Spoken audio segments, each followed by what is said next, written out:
उत्तराखंड की शांत घाटियों में एक रात ऐसी भी उतरी थी जब पहाड़ों ने एक लड़की की चीख को सुना, लेकिन उस चीख को सिस्टम ने अनसुना कर दिया।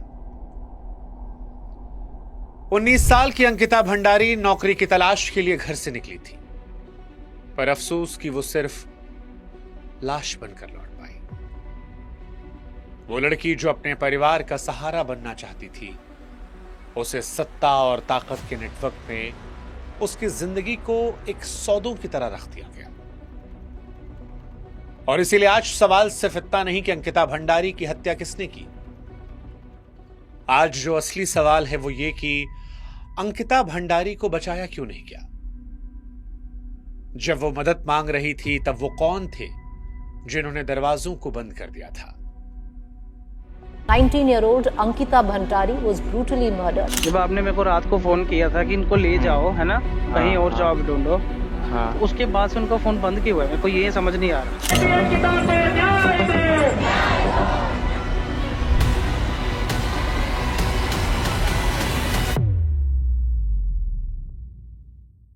ये कहानी देवभूमि की अंकिता भंडारी की है।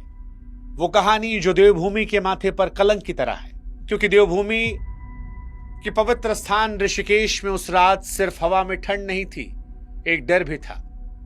वो डर कि अगर एक आम लड़की सच बोलने की हिम्मत कर गई तो फिर उसका अंजाम क्या होगा। एक रिजॉर्ट था, कुछ प्रभावशाली लोग थे, एक गरीब घर की बेटी।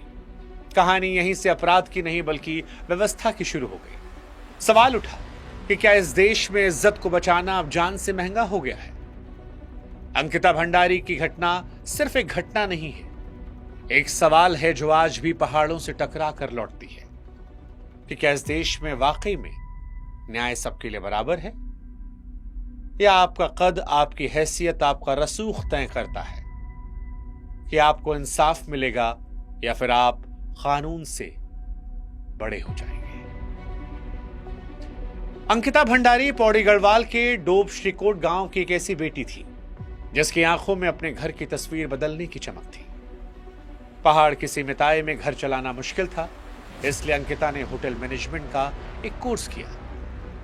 उसे लगा कि ऋषिकेश के पास वंतरा रिजॉर्ट में 10,000 की नौकरी उसके परिवार के संघर्षों का अंत कर देगी।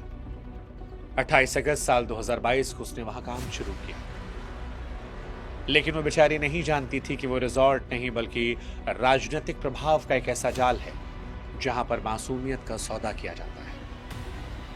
वो अपने घर से आशीर्वाद लेकर निकली थी, लेकिन देवभूमि के ही कुछ सत्ता के करीब रहने वाले लोग उसका काल बन चुके थे।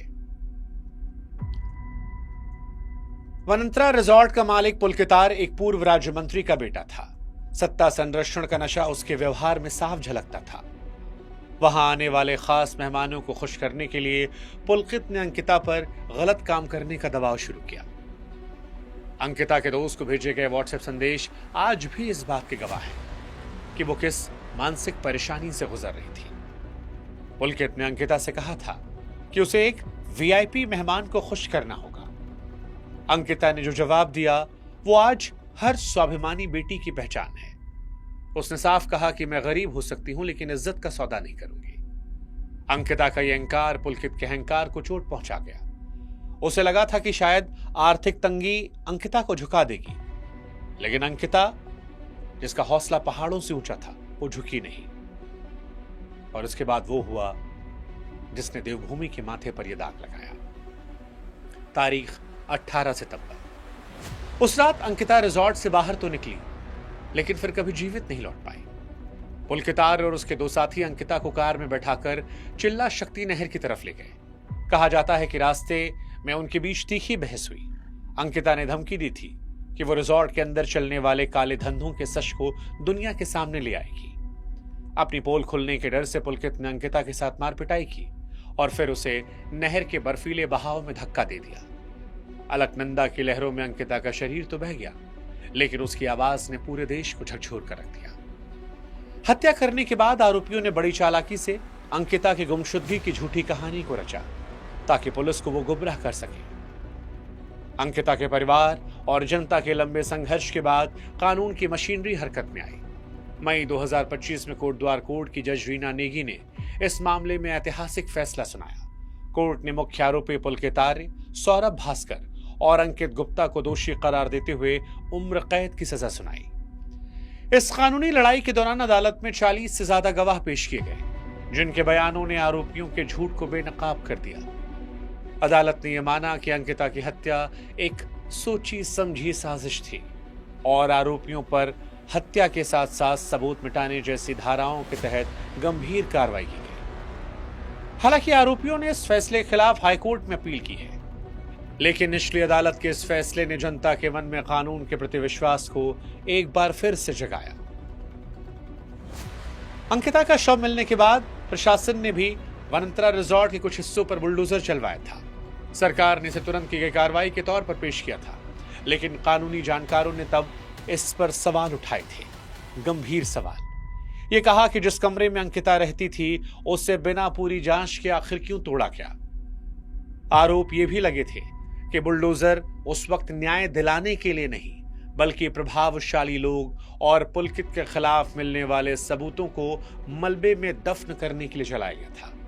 दीवारों के साथ वे उंगलियों के निशान और खून के धब्बे भी मिट्टी में मिल गए, जो इस केस में किसी बड़े चेहरे के शामिल होने की पुष्टि कर सकते थे। और तभी से यह सवाल बरकरार है कि वो वीआईपी कौन था जिसके लिए अंकिता भंडारी को मार डाला गया। अंकिता भंडारी केस में वीआईपी वाला हिस्सा हमेशा से एक बड़ा रहस्य रहा है। दिसंबर 2025 में कथित ऑडियो और वीडियो लीक ने राजनीतिक गलियारों में हलचल पैदा कर दी थी।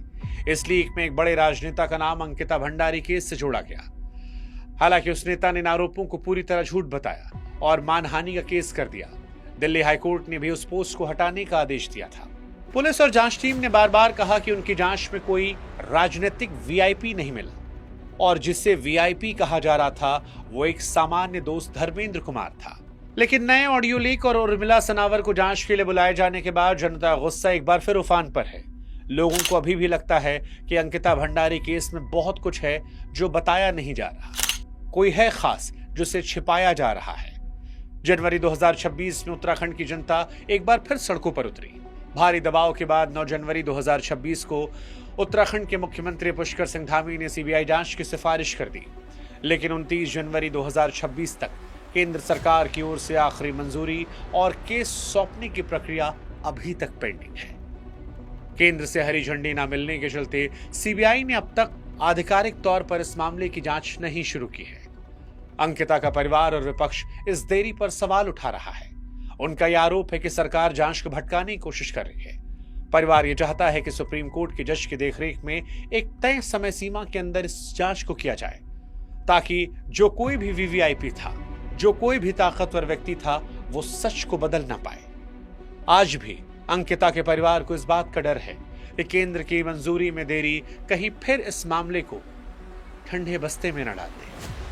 अंकिता भंडारी की कहानी सिर्फ एक जुर्म की दास्तान नहीं, बल्कि ये हमारे समाज की उस बुराई का चेहरा है जहां पैसा और ताकत गरीबों की इज्जत को कुचलने की कोशिश करते हैं। अंकिता ने मरकर यह साबित कर दिया कि पहाड़ की बेटियां गरीब हो सकती हैं, लेकिन उनका स्वाभिमान बिकाऊ नहीं है। लेकिन न्याय का इंतजार आज भी अंकिता को है, और असली न्याय उस दिन होगा जब किसी और अंकिता को अपनी प्रतिष्ठा बचाने के लिए जान नहीं देना पड़ेगा। अंकिता की आवाज आज भी उत्तराखंड के पहाड़ों में गूंजती है। अब सीबीआई जांच को केंद्र की मंजूरी मिले और वो सच सामने आए जिसकी उम्मीद पूरा उत्तराखंड और देश कर रहा है, तभी शायद अंकिता को इंसाफ मिल पाएगा। सवाल अब ये नहीं है कि ये केस किस अदालत में है, सवाल ये है आज ज्यादा बड़ा कि क्या समाज के तौर पर हम बदल रहे हैं?